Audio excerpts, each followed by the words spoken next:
Salut les patouilleurs. Nous voilà en 2019 et me revoilà pour des nouveaux tutos de peinture. Donc c'est la première vidéo de l'année et on va reparler aujourd'hui du turquoise. Alors vous vous demandez peut-être pourquoi, parce que j'avais déjà fait une vidéo à ce sujet, mais pour l'avoir regardé il y a quelques temps de nouveau, franchement la qualité me plaît pas du tout. Il y a la table qui bouge, la caméra qui bouge. Il y a l'image qui scintille, on voit pas bien ce que je fais, donc je vous avais déjà annoncé dans les tutos qui portaient sur le rouge que je referais une petite vidéo sur le turquoise. Et bien nous y voilà. Alors je vous avais peint cette petite plaque d'armure sur le tuto. Bon, entre temps j'ai fait toutes les autres plaques d'armure, donc vous voyez ça fonctionne très très bien je trouve sur des petites plaques d'armure. Alors si vous voulez l'utiliser pour autre chose, comme toujours vous pouvez adapter, hein.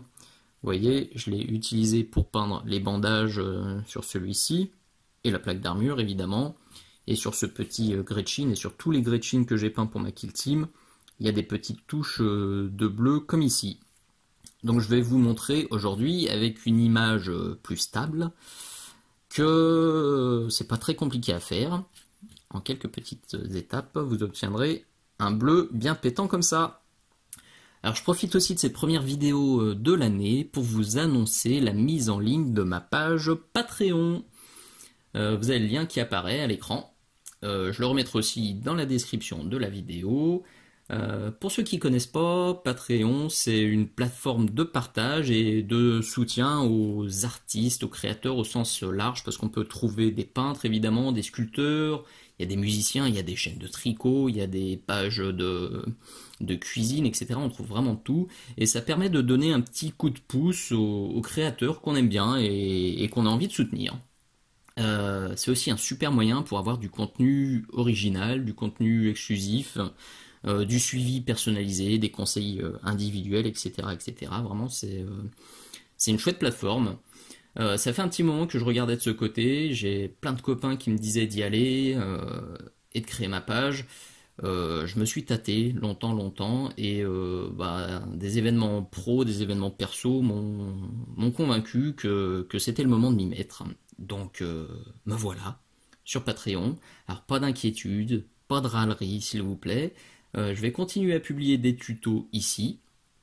Patreon, c'est un petit plus, c'est surtout une super réponse pour tous ceux qui m'avaient contacté, soit pour me demander comment on pourrait te soutenir, parce qu'on aime bien ce que tu fais, soit pour avoir un petit peu plus de contenu, pour avoir du suivi personnel. Donc voilà, Patreon, c'est la bonne réponse. N'hésitez surtout pas à faire un petit tour sur la page. Vous avez juste à suivre le lien qui est là et à partager si ça vous plaît. Voilà, fin de cette petite parenthèse. Donc aujourd'hui, on attaque le bleu. Vous vous souvenez de cette petite bannière orc? Et je vais peindre cette zone-là en turquoise. Let's go! Comme d'habitude, j'ai déjà posé la base pour gagner un petit peu de temps avec du Sotek Green de chez Citadel, que j'ai légèrement dilué, on va dire qu'il y a à peu près une goutte de peinture pour une goutte d'eau, et j'ai fait 3 passages comme ça, pour avoir une base bien propre, bien uniforme. Donc on va pouvoir commencer à ombrer avec du Celia Green Shade. Alors, hop là, très honnêtement, sur cette plaque d'armure, enfin sur cette bannière qui est super lisse, le lavis tout près est pas super adapté parce que il y a peu de relief, donc ça va peu accrocher. Je vous donne quand même la recette telle que je l'aurais utilisée sur un tissu ou sur une plaque d'armure qui aurait été un petit peu plus bosselée par exemple. J'aurais mis du Celia pour gagner un petit peu de temps, donc je vous le fais aussi. Maintenant vous allez voir que sur une surface comme celle-ci, c'est pas forcément super utile. J'aurais pu ombrer directement avec une peinture, on va dire, normale. Donc je l'ai quand même tiré vers le bas, je vais en remettre une gouttelinette. J'absorbe ce qui va se caler là-bas dessous. Faut se méfier aussi de ces lavis tout près, c'est vrai que ils ont l'air très liquides, mais une fois qu'ils sèchent, parfois ils font des sortes de croûtes.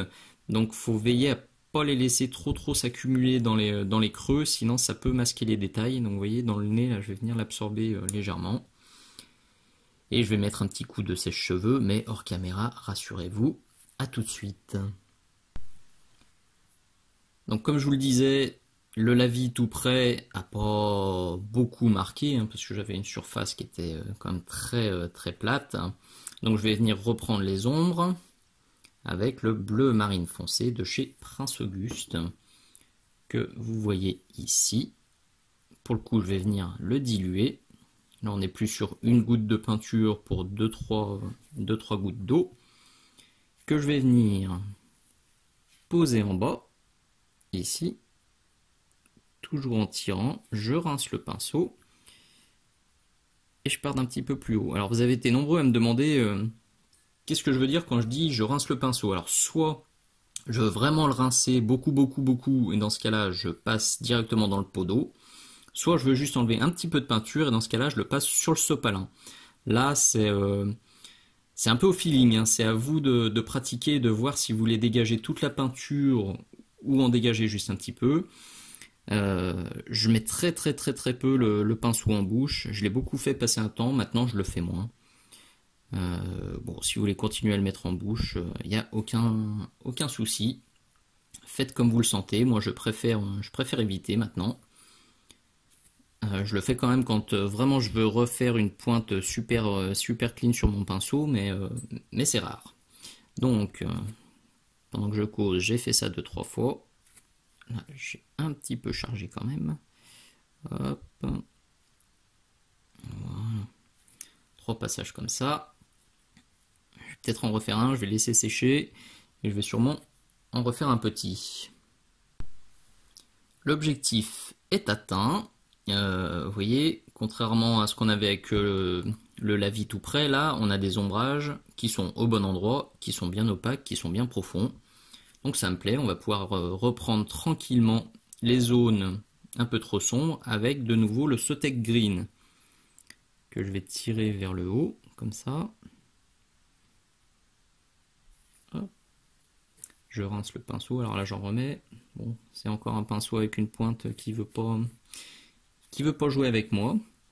On va faire avec, je veux pas un résultat super lisse, je veux un peu de texture. Donc ce pinceau qui est pas terrible. Je vais pas le tuer tout de suite. Je vais quand même l'utiliser. Hop, je rince encore une fois, cette fois sur le sopalin. Et je pars d'un petit peu plus bas. Un petit peu de soufflette. Et comme sur les cornes et sur le point, j'avais eu un résultat un peu texturé, c'est ce que je voulais. Là, je vais commencer aussi à picoter, à mettre des petits traits de pinceau à droite à gauche pour lui donner un petit peu d'histoire, un petit peu de vieillissement, un petit peu de texture, comme je l'aime. Alors évidemment, si vous êtes sur un tissu, sur une cape ou sur une surface qui est un peu plus lisse ou qui est vraiment ultra neuve, sauter cette étape de texturage, sinon ça va pas faire super réaliste. Alors si vous le faites sur des tissus, je le fais aussi souvent, hein, mais je texture quand même vachement moins. Parce que forcément des plaques métalliques vont logiquement marquer un petit peu plus que des tissus. Je vais reprendre les dents là, comme ça, tranquillement. Je vais faire ça, je pense, 2-3 fois. Et ça devrait être pas trop mal. Alors, sur le haut, j'ai bien récupéré un Sotek Green bien uniforme, bien joli. Sur les zones intermédiaires, j'ai bien du Sotek Green et de l'ombrage mêlé. Et là, vraiment, j'ai mes ombrages vraiment forts, avec juste quelques petits impacts, on les voit, vous voyez, à droite à gauche, de Sotek Green pour commencer gentiment à texturer. Donc on va pouvoir maintenant vraiment éclaircir avec du Temple Guard Blue, qui est juste là.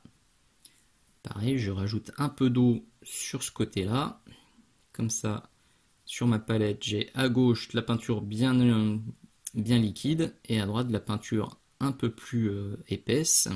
Donc ça va me permettre de jouer entre ces deux textures, soit pour faire du dégradé propre, je taperai la peinture humide, soit pour texturer, je taperai la peinture un peu plus épaisse pour mieux marquer.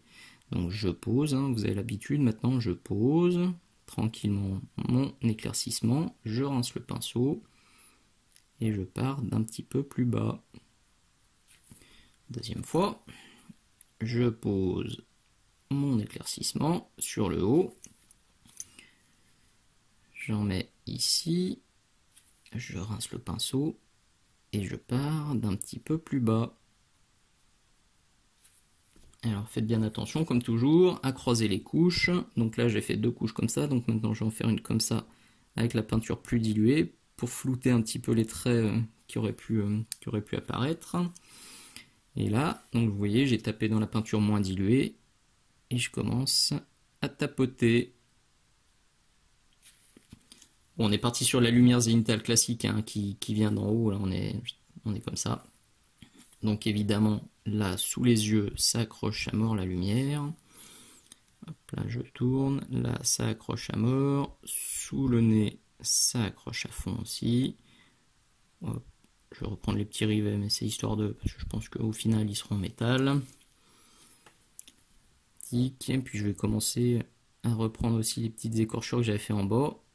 Et à les éclaircir à la lumière zénithale.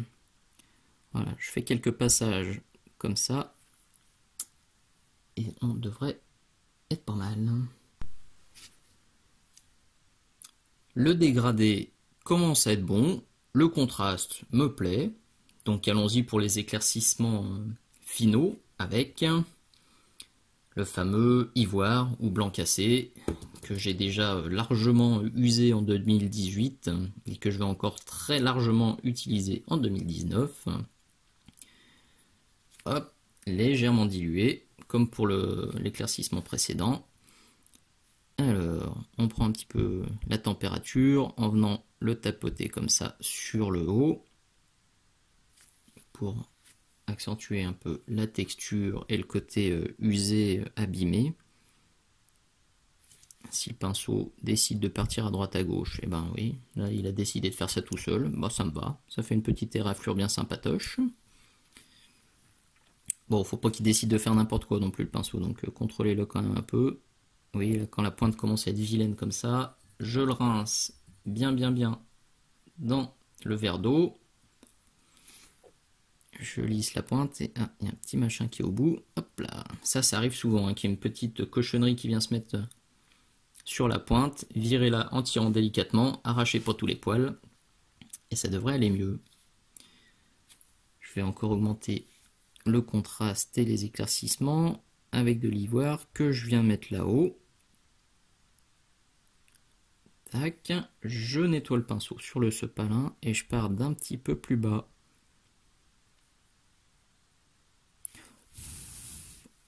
Pas besoin de souffler, il y a d'autres zones à faire. Ici, un petit peu de texture. Ici, un petit peu de texture. Encore un petit peu. Bon, la pointe du pinceau, définitivement, celui-là va encore voler par la fenêtre. C'est une épidémie, là, dans mes 8404. J'utilise ça depuis des années.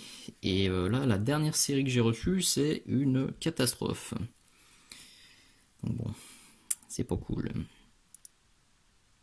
Là, les pointes ne tiennent pas du tout. Celui-là est archi neuf. Et il veut pas. Bon bah pour texturer il va bien, mais c'est vrai que si je voulais faire un dégradé bien lisse, là je serais bien chonchon. Hop là. Commence à être pas mal. Je vais quand même en rajouter, je pense, un tout petit peu à droite à gauche, un petit peu de texture, vous voyez, à chaque fois avec le pinceau bien naze. Là la pointe est bien naze, donc pour la texture, je vais me faire plaisir. Tac tac tac. Voilà, j'en rajoute un petit peu. Et nous voilà au bout de ce premier tuto de l'année. Sans fausse modestie, je pense honnêtement que le résultat est bien meilleur que le premier tuto turquoise que je vous avais montré, où on voyait pas grand chose. Donc là, je suis bien content de l'avoir refait finalement. D'autant que j'obtiens un résultat qui est légèrement plus contrasté, un peu plus clair que ce que j'avais sur mes pitous. Et j'ai un peu plus chargé sur l'ivoire et ça me plaît bien. Donc je prends bonne note et je le ferai, j'irai sûrement un petit peu plus loin sur mes prochains orques. J'espère que ça vous a plu. Et si c'est le cas, bah, comme d'habitude, n'hésitez surtout pas, un petit pouce bleu vers le haut, un petit commentaire, un petit merci, un petit encouragement. Le top, c'est un petit partage, ça fait toujours bien plaisir. Je me rends compte depuis quelques semaines, donc en tournant un peu sur les forums et sur les réseaux sociaux, qu'on voit pas mal de figurines où on reconnaît facilement les recettes que j'ai partagées, donc bah, c'est plutôt cool. Ça fait plaisir. Je vois que c'est utile. Alors parfois, on voit aussi que c'est du copier-coller de la recette et il n'y a pas le moindre petit merci ou le moindre petit crédit. Bon, ça fait un peu plus bizarre, mais bon, heureusement, la grande majorité montre sa reconnaissance. Ça aide vraiment à rester motivé. Donc encore un grand merci à tous ceux qui jouent le jeu. Je vous dis à très bientôt. Ciao ciao.